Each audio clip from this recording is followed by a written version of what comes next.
Hello, my name is Tom Wright, and I'm one of the hosts of the exciting TV show called Gaga for Healthy Living. We teach people basic principles of healthy living and help them to live life optimally, body, mind, and spirit. The wellness industry is projected to be the next trillion-dollar industry by the year 2010, with 76 million baby boomers growing old and wanting what Gaga has, which is the secret of youth. I started Gaga, which is short for Global Awareness for Greater Achievement, to benefit the lives of millions of people by helping them to look and feel good and achieve more in their lives.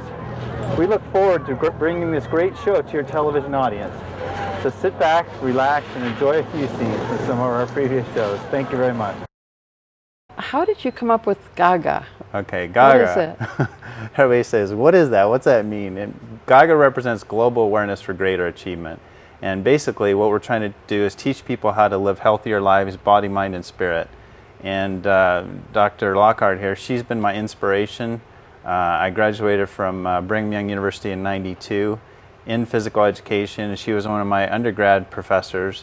And then I went to graduate school in physical education. She was one of my graduate professors, but she was like my favorite professor. So anyway, I'm excited to, a little over 10 years later, to be on a show with her. There's a well-known person, Boyd K. Packer, that said, basically the best way that you can affect people's lives for the better is to teach them correct principles.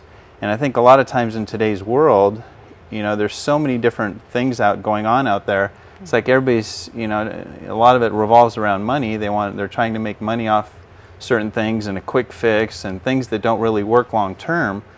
But I think if you teach people correct principles, basically teach them truth, and they apply that truth, that, it really will make an impact that not only works for the short term, but it works for the long term. Now you've been active all your life, haven't you? Haven't you just loved to be active? I have. My mom, when I was a little boy, it's like, they parents give you books and stuff. She said I'd always go to the ones about the body. Interesting. I think I've always been just fascinated with health and fitness and nutrition and, with being in athletics my whole life. And it's my passion. It's my love. What I loved is when you were still in graduate school, you were seeking to be on a Major League Baseball team, and you landed on the Yankees of all the teams. Tell us about that. Well, we got to talk about you too. Okay. No, I played for the Yankees. I went to spring training in 1995 with the Yankees. I started playing professionally. I was first signed in 1989. Kind of played on and off. It was tough because I felt like I had the ability to do some, great things like you did. And it wasn't that you were 18 or 20 years old. Yeah, I was 27 when I started. Okay. So, I played on and off from the time I was 27 to about 40. So, I don't know. It was a frustrating career, but it's like, just being there on the field where the great players had played. It was a dream for me. I just wish I could have continued that dream a little longer. But you stay active. I stay active. And do you compete in bodybuilding, or you just do it yourself? No, I don't do bodybuilding. I do powerlifting. I was top 10 in the nation a few years ago in powerlifting. But that's one of the things I want to do, is I want to try to keep my body strong. Because it's like I feel like I'm 46, and it's like I can do what I could do, more than I could do when I was 25. And it's a great feeling. It's like I feel like I'm 46 in mind, but I'm like 25 or 30 in your body. One of the things that Gaga has, we have a talent agency, and I first went to a fitness show and I saw Holly, and she's this amazing girl, and I'm like, would you be interested in being one of our models, one of our fitness models?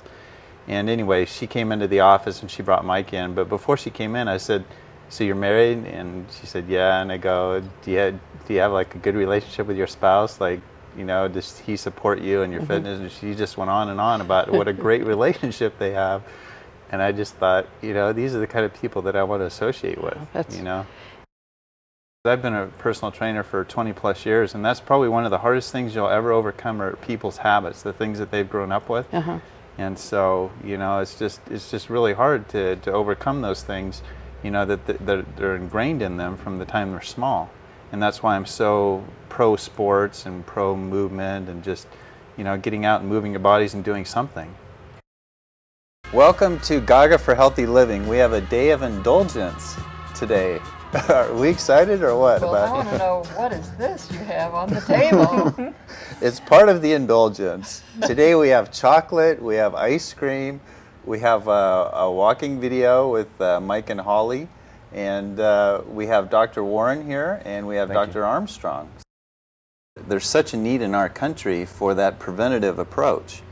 You know, most of our medical system is set around the premise, once there's a problem, let's fix it, Right. versus let's prevent the problem from happening. And you look at the countries that are some of the healthiest countries in the world, and they're spending more of their money on the preventative side than they are on the curative side. And I think that shift needs to take place in our country, because right now, I know there's several studies out there that don't even rank us in the top 30 healthiest countries in the world. They rank us, I've seen studies as high as 46th and 37th, and it's like we are spending more money per capita than any country in the world. Yep. And I think that's the basic problem. But I think things like this will help people to take more of a preventative approach. We're back with Doug Warren. We could do a whole program about you, Doug. I mean, you're such an interesting man. You've written a book. I've read your book, and I've loved it. It's made a great impact on my life. There's a quote we were talking about that I keep thinking about, how if you're depressed, you improve something. If you are lonely, improve something. If you feel discouraged, improve something. Now, I've run with Doug, so it's like I know what he's saying here. I was just telling Dr. Lockhart before the show, it's like he took me out there and we were running 200s, and here I am, I'm in pretty good shape, and it's like people look at me and say, Tom, you're the most fit person I know for your age. And so I'm out here running, we're running 200s, and Doug's out there, and I'm like, I was fast. I was in the top 5 fastest Yankees when I was on the Yankees, but we ran 6 200s, and on the 5th one, I'm like, Doug, I need more rest than this. I can't keep up. And he went and he did the last one without me because I couldn't keep up with him. So here's a 70-year-old man that's running me into the ground. We're actually going to do a 3-part segment. This is our first part, and we will film the next part next week. So stand by if anybody out there is interested in losing weight. Do you think anybody out there is interested? Well, I'm sure there's a lot of people interested in it, so hang in there. So we'll hit segment number 3 actually next week. Welcome back to Mary's segment. Mary, you're going to do some demonstrations for us of strength, flexibility, balance, power, some of the things that you do. Now I want to know why we're calling her Grandma. She's the ninja girl. You are a grandma? I am one. I'm a grandmother. I have a 16-year-old granddaughter. And you were born in 1943. So you're 62. Almost. Wow. In October. So you're not letting people get away with the things they get away with, right? You're like setting the example here of what we can do. I'm creating a new reality of grandmother. Tom and I were actually in the same major at BYU. We were both zoology majors. That's like, I struggled with zoology. That's a tough major. They say it's like the hardest major in the school, and you were pre-med, you actually took the MCAT to be able to be accepted into medical school, but then your football career kind of took off. So Right. Well, when I went to the 49ers, I was drafted